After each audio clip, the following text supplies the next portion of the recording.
Good morning, I'm Harmony and this is Harmony Stitches, my channel about cross stitch, knitting, and crochet.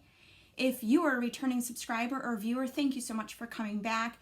And if you're new, I hope that you find something to inspire you or something that gives you new information or just to see how I go about doing things here at home.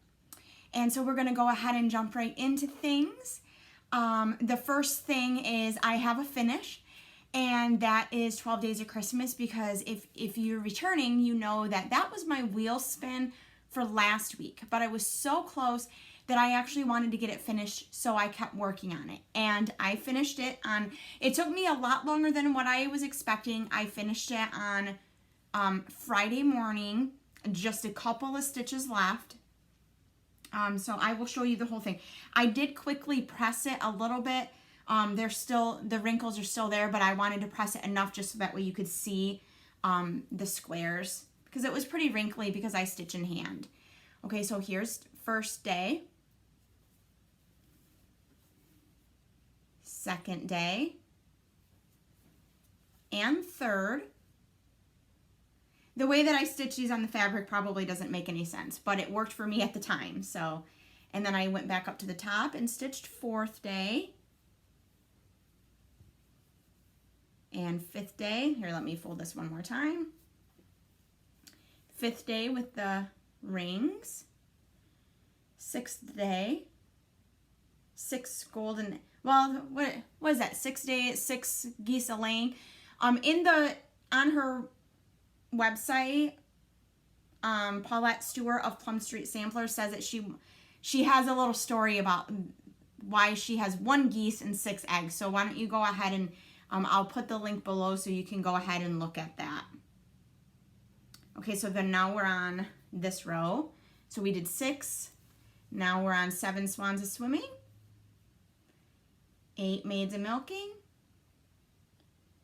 9 ladies dancing, and then this one I actually flipped, but I did not do them in order because if you remember, I did not want to do 10 lords leaping. But I did it and got it done. 10 lords leaping. And 11 pipers piping. And 12 drummers drumming. So as a whole, this is what the piece looks like. I don't even know if I can fit the whole thing in. There we go, yep.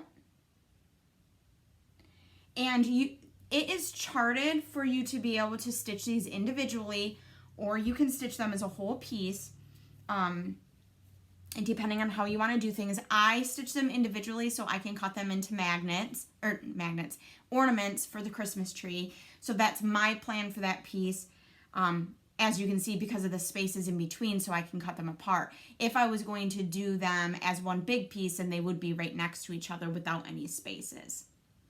And then my actual wheel spin for last week was Beatitudes by Little House Needleworks, and this is what it looks like. And I apologize for not showing you that yesterday. I realized when I was editing, like, oh my gosh, I didn't even show you the cover photo. So here's the cover photo. It lists out all of the Beatitudes found in Matthew 5,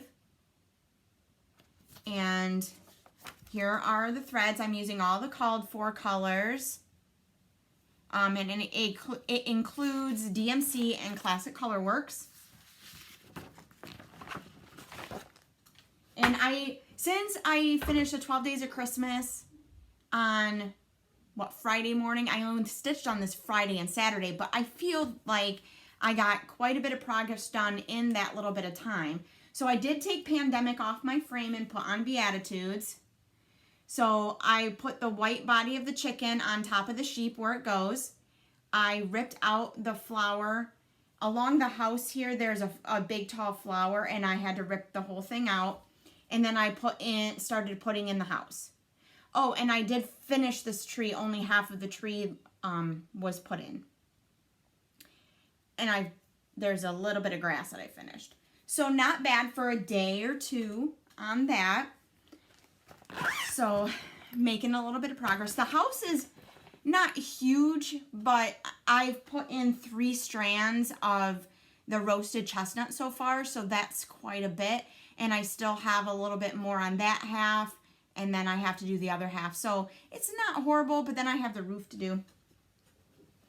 And then if you remember as well, I was really focusing on getting my car knitting done, getting my car knitting going, which with time change, it's still, and now it's darker even later in the morning. But I did get a chance to work on this, I think 3 or 4 different times. So I moved my progress keeper.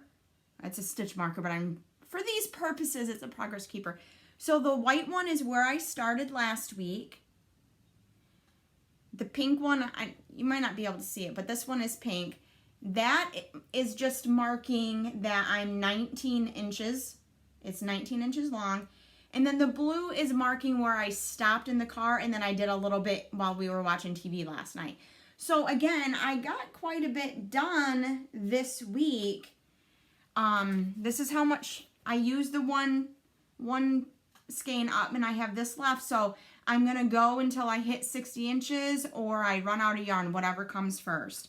So it should be just another couple of weeks, and I should be able to get this done and off the books and to its rightful owner, which is Leslie. Okay, so we are to my wheel spin. The only purchases I had this week is my family did go out yesterday, and I found a piece for finishing, but I will definitely show you that when I use it for finish. I haven't decided what piece I'm going to go put in it yet, but I know that one will go there. So wheel spin. So I got to grab my phone and bring up the app. I had it up earlier, and I noticed that I only have 4 more projects on the wheel. Not saying that I don't have any, that's the only WIPs I have left, because some of these I didn't get finished, but I only have 4 more left to spin before we start over again.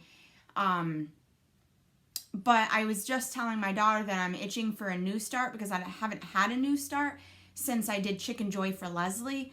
That was mid to late January, because I took it to her on February 1st.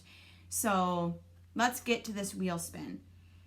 We have Starry Night by Prairie Schoolers, Amazing Grace by Janlynn, Beehives Matter, which on my wheel it says Bee Lives, but I believe it's Beehives Matter, and that's, I think, Little House Needleworks, and then Knock Knock by Prairie Schoolers.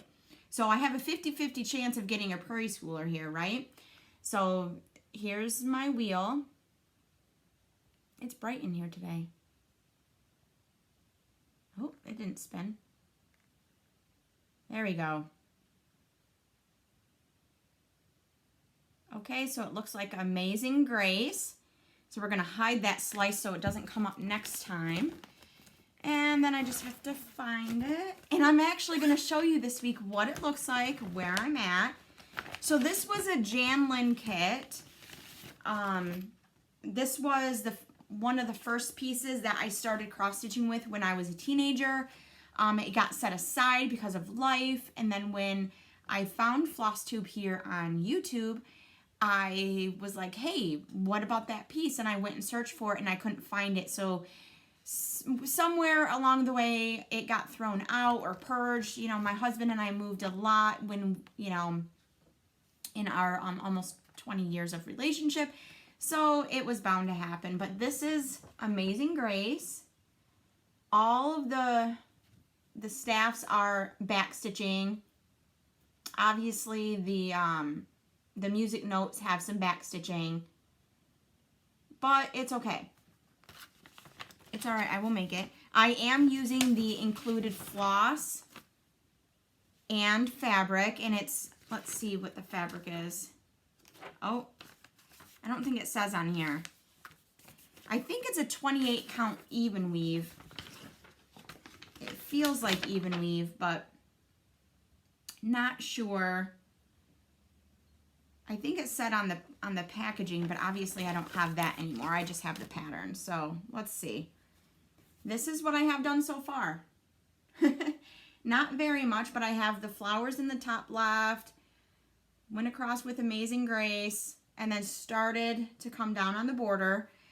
But there's not a lot of actual, I mean, there is, but there's not a lot of actual stitching you've got 4 flowers on this side and 1 flower on this side, and then most of it's back stitching until you get to the verse here down in the center. So I will see what kind of progress I can get done on this. Obviously, I want to wait and do some of the back, the bulk of the back stitching until the end, but I don't know where I'm going to go from here. I did notice that my back is horribly messy because these flowers contain quite a few colors, and so do the leaves and foliage. But we will get through this. So we'll see what I can get done there. Like I said, I do want to start something new, but I don't know what yet. So that will be a surprise for you next week. The other thing that I want to talk to you about was the Knit-A-Thon. That is organized by Laura Nelkin for Feeding America, No Kid Hungry, Meals on Wheels, and one other charity organization that I cannot think of right now. It starts April 11th. It's a 12-hour marathon. She has it set for 10 a.m. to 10 p.m., but that does not fit with my sleep schedule. I get up very early in the morning, and so I pass out earlier in the afternoon. I think yesterday I may have made it till 8:30. I remember that we were watching the first Avengers movie, and I remember seeing Thor fall out of the airplane. That's all I remember. I don't remember anything after that. So I don't even know what time it was. So I'm going to switch mine a little bit. I may start mine after breakfast and go for 12 hours, or go for 14 or 16 hours, or maybe just as long as I'm awake, and then we'll call it a day. I'm still debating on whether or not I'm going to start a new project to show you what kind of progress you can get done in a solid day of knitting, or if I will continue working on some of my projects to try to knock out those WIPs. I do believe that the flag scarf that I'm making, I could make some great progress in the 12 to 14 hours that I would be knitting, but I don't know if that's what I want to do. So stay tuned for that. I did want to take a minute to say thank you to those that have sponsored me on my Knit-A-Thon campaign so far. I am looking for a little bit more, of course, to drive that number, not just my number up, but the overall number for the fundraiser up, because, according to Feeding America, there's 30 million Americans, which includes 10 million children that face hunger every single year in this country alone. That number went to 42 million, with 13 million of those being children because of COVID. A lot of people have lost their jobs, and so they have to make choices, and even our older Americans, they have to make choices every month whether or not they get food or they get medicine. So that's pretty hard, and they shouldn't have to. We should be standing beside them to help them along and to break the cycle. So if you want to stand with me, please go ahead and click the link below. I would really surely appreciate it. And I will continue to update you as things progress in this journey, what I decide to knit, what yarn I decide if I start something new, and all of those details. But so far I'm at $85 raised with just a couple of people. My husband and I haven't put in our donation yet, but we surely will. So I'm really excited for that. So I think that's all for this week. I know this is a shorter video, but I didn't have very much to share. I will see you next week with a surprise new start. All right, see you later. Bye-bye.